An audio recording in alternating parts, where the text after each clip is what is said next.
जिल्ह्यात गर्भलिंग निदान रॅकेट तोतया डॉक्टरच्या सॅकमध्ये सोनोग्राफी मशीन विविध ठिकाणचे 15 डॉक्टर रडारवर, दोघे फरारी. यवत परिसरात उघडकीस आलेल्या गर्भलिंग निदान प्रकरणाचे धागेदोरे आता पुणे आणि पिंपरी चिंचवड शहरापर्यंत पोहोचल्याचे तपासात समोर आले आहे. बिबवेवाडी आणि चिंचवड येथील काही डॉक्टरांकडून गर्भलिंग निदानासाठी रुग्ण पाठविले जात असल्याचा संशय पोलिसांनी व्यक्त केला असून सध्या सुमारे 15 डॉक्टर पोलिसांच्या रडारवर आहेत. किकवी भोर आणि उरुळी कांचन येथील 2 डॉक्टरांचा यातील सहभाग आहे. त्यांना आरोपी करण्यात आले आहे. दरम्यान हे दोन्ही डॉक्टर फरारी झाले आहेत. या प्रकरणी गर्भधारणा पूर्व व प्रसवपूर्व निदान तंत्र PCPNDT कायद्याच्या विविध कलमानुसार यवत पोलीस ठाण्यात गुन्हा दाखल करण्यात आला आहे. या गुन्ह्यातील आरोपी अण्णासाहेब गिरी राहणार केडगाव तालुका दौंड याला अटक करण्यात आली असून त्याच्या चौकशीत अनेक महत्त्वाची माहिती समोर आली आहे. पोलिसांनी दिलेल्या माहितीनुसार तपासादरम्यान पोलिसांनी गिरीच्या मोबाईलचे तांत्रिक विश्लेषण केले तसेच त्याच्या कॉल डिटेल रेकॉर्डची CDR तपासणी केली. या तपासातून त्याच्या सातत्याने संपर्कात असलेल्या व्यक्तींची माहिती प्राप्त झाली आहे. उरुळी कांचन, इंदापूर, लोणीकंद आणि किकवी तालुका भोर यांसह फलटण, अहिल्यानगर परिसरातही हे रॅकेट सक्रिय होते अशी प्राथमिक माहिती वरिष्ठ पोलीस अधिकाऱ्यांनी सांगितली.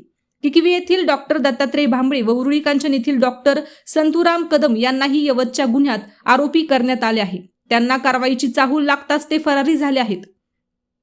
पुण्यातील नामांकित डॉक्टरचे आरोपीला 150 कॉल तपासात एक डॉक्टर आणि गिरी यांच्यात वारंवार संपर्क झाल्याचे आढळून आले आहे. संबंधित डॉक्टरला याबाबत विचारणा करण्यात आली असता जमिनीच्या व्यवहारासंदर्भात संपर्क झाल्याचे स्पष्टीकरण त्यांनी दिल्याची माहिती पोलिसांनी दिली. मात्र या दाव्याची पडताळणी करण्यासाठी पोलिसांकडून स्वतंत्र तपास सुरू आहे. तपासादरम्यान एका डॉक्टरकडून गिरीला तब्बल 150हून अधिक कॉल करण्यात आले होते. या अनुषंगाने पोलिसांची अधिक तपास सुरू आहेत. 30 ते 50 हजार रुपये दर. तपासादरम्यान आरोपी प्रत्येक गर्भलिंग निदानासाठी 30 ते 50 हजार रुपये घेत असल्याचे समोर आले आहे. आर्थिकदृष्ट्या सक्षम कुटुंबाकडून यापेक्षाही अधिक रक्कम वसूल केली जात होती. आरोपी दर महिन्याला गर्भलिंग निदानासाठी सुमारे 40 सोनोग्राफी करीत होता. गर्भलिंग निदान प्रकरणातील मुख्य आरोपीला अटक करण्यात आली असून त्याच्या साथीदारांचा शोध सुरू आहे. तांत्रिक तपासातून 12 ते 15 डॉक्टरांच्या संपर्काचे धागेदोरे हाती लागले आहेत. या संपूर्ण रॅकेटमध्ये सहभागी असलेले डॉक्टर आणि सोनोग्राफी केलेल्या महिलांचे कुटुंबीय यांना शोधून काढण्यासाठी तपास अधिक गतीने सुरू आहे. संदीप सिंग गिल, पोलीस अधीक्षक, पुणे ग्रामीण.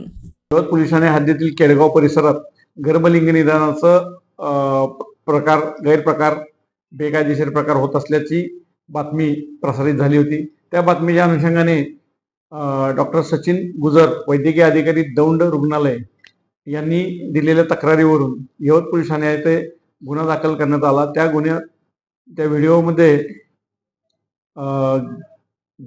अण्णासाहेब गिरी नावाचा इसम हा प्रकार करत असल्याचे व्हिडिओमध्ये दिसून आल्याने त्याला अटक केली. त्याला अटक केल्यानंतर सदर अण्णासाहेब गिरी हा गर्भलिंग निदान करून मशीनच्या साह्याने गर्भलिंग निदान करून तो डॉक्टर अतुल जाधव वाघोली यांच्या मार्फत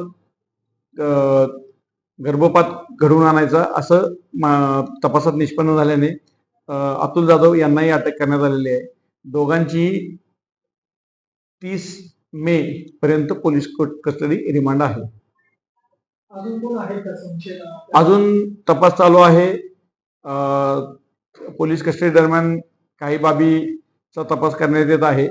त्यात सदर अण्णासाहेब गिरी याने ज्याच्याकडून ही पोर्टेबल गर्भलिंग निदान मशीन बेकायदेशीररित्या प्राप्त केली होती तो नरेंद्र ठाकरे हा इसम हे झालेला आहे, निष्पन्न झालेला आहे.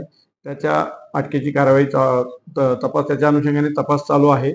आणि इतरही जे लोक यात सहभागी आहेत किंवा अण्णासाहेब गिरी याच्यासोबत त्यांचा सहभाग निष्पन्न होत आहे त्यांच्याकडे चौकशी करून पुढील तपास करण्यात येत आहे.